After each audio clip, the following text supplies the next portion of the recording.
next thing is the body material, which is a mix of seeds fur and Lite-Brite. Whenever you put any sort of dubbing on, some people just wet their fingers and do it like that. I'd always use a bit of wax, tying wax, because it just helps to stick the dubbing, just help easier to work with. Another wee trick I did there was, before I actually went up, I waxed the thread and actually started at the middle and worked my way back. And what that actually does is, it also just helps to make the body slightly stickier. It just makes it easier to work with. So you just get your, this is the bit of seeds fur and Lite-Brite mix that I had that I created earlier. And Lite-Brite again is a great material. It just gives that wee bit of sparkle. This is Spirit River. You get different brands, but I find that one very good. And as I say, the seeds fur, lots of different types of seeds fur, but I think Frankie McPhillips is the stuff I use, and I find it very good. Some of the seeds fur you find is quite coarse, and it's just difficult to actually dub, whereas I always find that very good. So that's just what I use. So now we've got our dubbing mix, and basically what we want to do is just create a rope of dubbing. So you put that onto the tying thread, trying not to spear yourself as I've just done on the needle. So you create that thread like a rope, dubbing rope, and then you're just winding that on just onto the body, and as you go, just keep always just turn it one way to keep it nice and neat.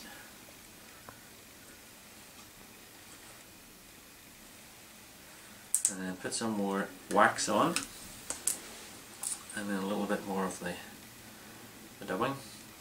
And you're just using a little bit at a time just to create that dubbing rope.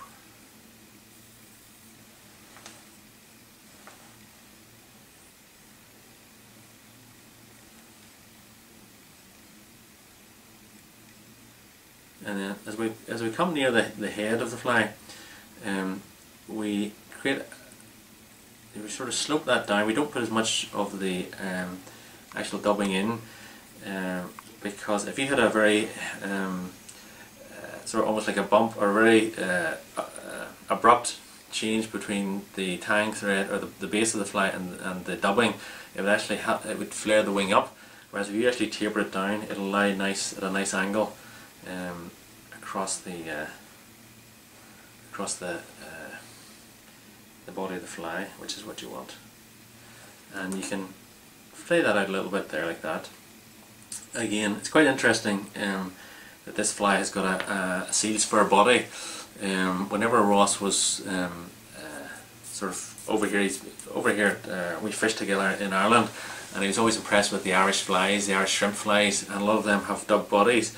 And he liked the sort of silhouette that they created, so he's taken that sort of idea on our theme on board, and he's actually incorporated that into his flies, both the Calvin's shrimp and also the Park shrimp. So it just shows a nice sort of nice idea. And basically what we're just doing is just putting the rib in around about sort of 4 turns, and then tying that off. And as you can see, it gives a nice nice effect. And then we'll just do our half hitch. So you see, if there's any very long, I mean, you want to sort of create a fairly straggly body, but if there's particular bits of the seed fur that are very long you don't like, you can just take those off.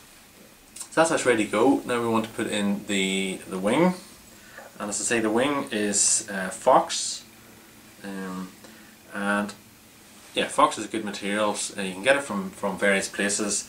This one here, I think this is maybe Cook's Hill, or Sue from Foxy Tail also has some tremendous huge selection of Fox. So you can get those from suppliers. I think Sue's actually on the salmon forum. But basically just select a part of the Fox, and what I like to do is I like to use more of the under fur around the guard hair, so I just strip the guard hairs out, which is what I've done there. And also, I don't know if you can see, but I've also tapered tapered it slightly so it's longer, longer at the top, and you can do that by literally just pulling these bits here so it's sort of tapered, and that's us ready to go in with the wing. It's just a wee touch much in that wing, so I'll just take some of the material out. You don't want it too full. The other thing to remember with these soft materials, they look quite a lot when they're dry, quite bulky, but you just need to remember in the water that they'll actually condense down, get compressed down. So we basically tie our wing, and you want to sort of tie it so it comes roughly in with the, mixing in with the magenta, and that's just like that, so we just tie that in.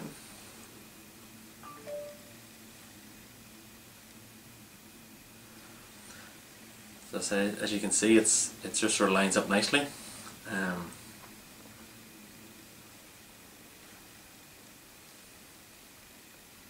So that's us. Tie that and then just cut that off.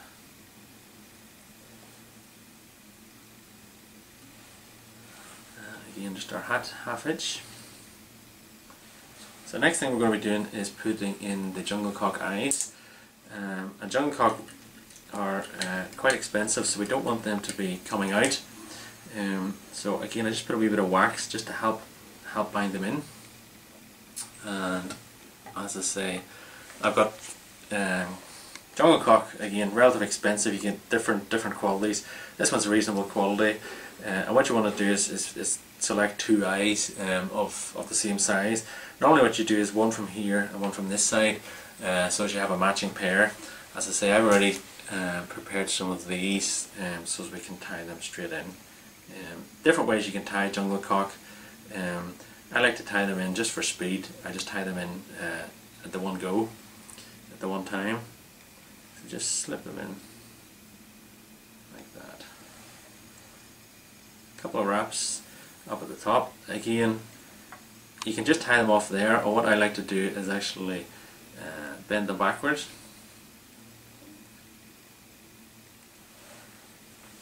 So you're binding the stalk in, and it just means they're never actually going to be able to go anywhere. That's them locked into place.